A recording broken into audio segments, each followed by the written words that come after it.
அனைவருக்கும் வணக்கம். நான் சௌமியா ராணி பத்திங்க கோவையிலிருந்து. இன்னைக்கு கோவை தெற்கோட ஹிஸ்டாரிக்கல் டேன்னு கூட சொல்லலாம். அப்படி என்ன ஹிஸ்டாரிக்கல் டேன்னு கேக்குறீங்களா? உலக நாயகன் கமலஹாசன் அவர்களை வீழ்த்திய வானதி சீனிவாசன் அப்படின்னு ஒரு மிகப்பெரிய பிம்பத்தை உடைத்த நாள்ன்னு தான் சொல்லணும். என்னதான் பிக் பாஸ்ல டெய்லி எல்லா வீட்டுக்கும் அவர் போனாலும் கூட, என்னதான் சினிமா உலகத்துல அவர் மிகப்பெரிய ஒரு கதாநாயகனா வளம் நிறைய ஃபேன் கிளப் இருந்தாலும் கூட, மக்களுக்கு சேவை செஞ்சு மக்களுக்கு என்ன வேணுங்கிறத பூர்த்தி செஞ்சா மட்டும்தான் மக்களுடைய பிரதிநிதியா ஆக முடியும் அப்படின்னு நிரூபிச்ச நாளுன்னு தான் இதை சொல்லணும். திருமதி வானதி சீனிவாசன் அவர்கள் பாத்தீங்கன்னா ஒரு மிக சாதாரண குடும்பத்திலிருந்து அரசியலுக்கு வந்தவங்க. அவங்கள பார்த்து நிறைய பேர் இன்ஸ்பயர் ஆகி தான் அரசியலுக்கு வந்திருக்காங்க. அதுல நானும் ஒருத்தங்க அப்படின்னு சொல்றதுல எனக்கு மிகவும் பெருமையா இருக்கு. என்னன்னா, ஒரு சாதாரண குடும்பத்திலிருந்து அரசியல்வாதியா ஆக முடியுமா? அப்படி அரசியல்வாதி ஆனாலும் கூட வெற்றி பெற முடியுமா? அப்படிங்கிற இது எல்லா கேள்விகளுக்கும் பதில் திருமதி வானதி சீனிவாசன் அவர்கள் தான். அவங்க மூலியமா பாத்தீங்கன்னா என்னதான் அரசியல்ல எவ்வளோ போராட்டம், எவ்வளோ கஷ்டங்கள், எவ்வளோ அவமானங்கள், இதெல்லாம் தாண்டி மக்களுக்கு சேவை செய்யணும் அப்படிங்கிற ஒரு மனப்பான்மை இருக்கு அப்படின்னா 100% வெற்றி உறுதி அப்படிங்கிறதுக்கு மிகப்பெரிய எடுத்துக்காட்டு திருமதி வானதி சீனிவாசன் அக்கா.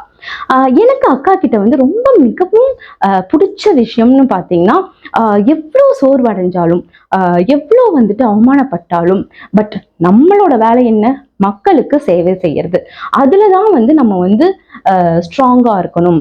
அதோட இதைதான் நெக்ஸ்ட் கட்டத்துக்கு நம்ம கொண்டு போகணுங்கிறதுல ரொம்ப ரொம்ப தெளிவா இருந்தாங்க. 2016 அவங்க தோத்தாலும் கூட அடுத்த நாள்ல இருந்தே 5 வருஷம் மக்களோட களத்திலேயே மக்களுக்கு பணியாற்றிட்டே இருந்தாங்க. அவங்க ஒரு இன்டர்வியூல கூட சொல்லியிருப்பாங்க, வாரத்துக்கு 3 நாள் நான் ட்ரெயின்ல தான் தூங்குவேன். ஒன்னா கோயம்புத்தூர் டு சென்னையா இருக்கும், இல்லைன்னா சென்னை டு கோயம்புத்தூரா இருக்கும். ஸோ அந்த அளவுக்கு மக்கள் கிட்ட அவங்க அவ்வளோ நல்லது செஞ்சுட்டே இருந்தாங்க. நிறைய கேம்ப்ஸ், நலம் கேம்ப் ஆகட்டும், இலவச காப்பீடு திட்டங்கள் கொடுக்கறதாகட்டும், அந்த தெற்கு தொகுதியவே பாத்தீங்கன்னா மக்களுக்கு அவ்வளோ பயன்பாட்டிற்கு கொண்டு வந்துட்டே இருந்தாங்க. அதுக்கப்புறம் பாத்தீங்கன்னா உலகநாயகன் 2021 அக்கா நிற்கும் போது உலகநாயகன் இவங்களுக்கு ஆப்போசிட்டா நிக்கிறாங்க. உலகில் உள்ள எல்லாத்துக்குமே கோவை தெற்குல என்ன நடக்கும்?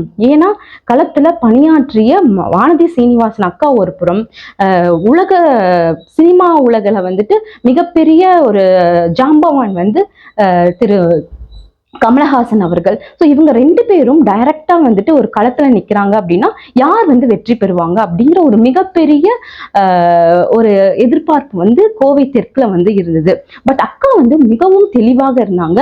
நான் மக்களுக்கு 5 வருஷத்துக்கு மேல சேவைகள் செஞ்சிருக்கேன், மக்கள் என்ன ஏமாத்த மாட்டாங்க அப்படின்னு ஒரு மிகப்பெரிய நம்பிக்கை வச்சிருந்தாங்க.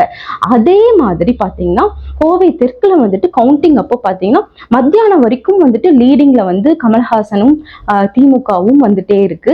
பட் அதுக்கப்புறம் ஒரு 4 மணிக்கு மேல பாத்தீங்கன்னா அக்கா லீடிங் வராங்க.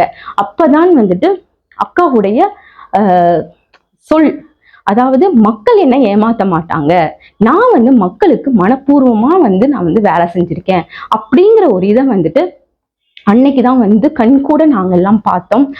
எங்க எல்லாத்துக்குமே அவ்வளோ ஒரு ஆனந்த கண்ணீர். ஏன்னா அக்கா எவ்வளோ கஷ்டப்பட்டு அந்த ஒரு பிம்பத்தை உடைச்சு வெளியில வந்தாங்க அப்படிங்கிறது எங்க எல்லாத்துக்குமே தெரியும். எங்களுடைய எல்லாத்தோட இன்ஸ்பிரேஷனாகவும் அக்கா இருக்காங்க. ஒரு தேசிய கட்சியோட தேசிய மகளிர் அணி தலைவி அவங்க. Not only for Tamil Nadu, whole இந்தியாவுக்கே பார்த்தீங்கன்னா பெண்களுக்கெல்லாம் முன்னுதாரணமா திகழ்ந்துட்டு வராங்க. ஸோ அவங்கள இந்த தருணத்துல அக்காக என்னுடைய வாழ்த்துக்களையும் வணக்கங்களையும் தெரிவித்துக் கொள்கிறேன். இன்னும் பல ஒரு மக்களுக்கு நல்ல விஷயங்கள் நீங்க செய்யணும்க்கா. இன்னொன்னு, ஜெயிச்சிட்டோம், மக்களுக்காக ஜெயிக்கிறதுக்கு முன்னாடி அவங்க எவ்வளோ பண்ணாங்களோ, ஜெயிச்சதுக்கு அப்புறம் அதை விட பல மடங்கு அக்கா பண்ணிட்டு வராங்க. நிறைய திட்டங்கள். இப்ப பாத்தீங்கன்னா குடிநீருக்கு எல்லா தொகுதிகளையும் அவ்வளோ தட்டுப்பாடா இருக்கு. பட் ஆனா தெற்கு தொகுதியில போய் பாத்தீங்கன்னா குடிநீருக்கு எந்த ஒரு குறையும் இல்லை. ஃபர்ஸ்டே அக்கா கணிச்சிருக்காங்க. மக்கள் வந்து குடிநீருக்காக கஷ்டப்படுவாங்க, கஷ்டப்படக்கூடாது, என் தொகுதி மக்கள் கஷ்டப்படக்கூடாது அப்படிங்கிறதுக்காக ஒவ்வொரு இடத்துலயும் வந்து பாத்தீங்கன்னா கிட்டத்தட்ட 9-10 இடங்கள்ல வந்துட்டு வாட்டர் ஏடிஎம் வந்து ஓபன் பண்ணியிருக்காங்க.